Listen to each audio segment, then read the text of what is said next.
আসসালামু আলাইকুম। আপনি যেটা হারিয়েছেন সেটা কি আসলেই ক্ষতি?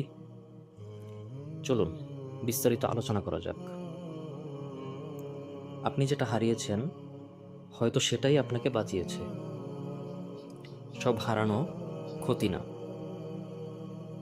কখনো কি এমন হয়েছে আপনি এমন কিছু চেয়েছিলেন যেটা না পেয়ে আপনি ভেঙে পড়েছিলেন? অথবা আপনি একটা সুযোগ পেয়েছিলেন কিন্তু শেষ মুহূর্তে সেটা হারিয়ে ফেলেছেন। তখন মনে হয় সব শেষ। মনে হয় আল্লাহ কেন এটা করলেন? কেন আমার কাছ থেকে এই জিনিসটা নিয়ে নেওয়া হলো? আল্লাহ বলেন, নিশ্চয়ই কষ্টের সাথে রয়েছে স্বস্তি। হয়তো যে জিনিসটা আপনি হারিয়েছিলেন সেটা আপনার জন্য ভালো ছিল না। হয়তো যে কাজটা আপনি পাননি সেই কাজটা আপনাকে এমন জায়গায় নিয়ে যেত যেখানে আপনার অনেক বড় কোনো ক্ষতি হতো, কিন্তু তখন আপনি বুঝতে পারেননি। সূরা আত-তালাকের ৩ নম্বর আয়াতের একটি অংশে আল্লাহ বলেন, যে ব্যক্তি আল্লাহর উপর ভরসা করে আল্লাহই তার জন্য যথেষ্ট।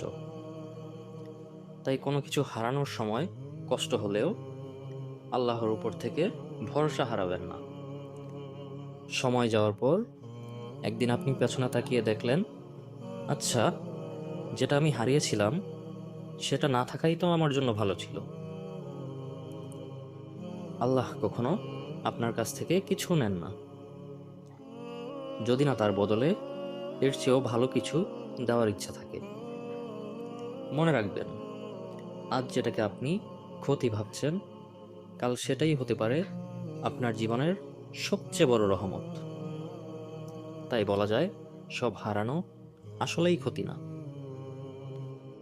এই ভিডিওটি দেখে ভালো লাগলে চ্যানেলটি সাবস্ক্রাইব করে যাবেন।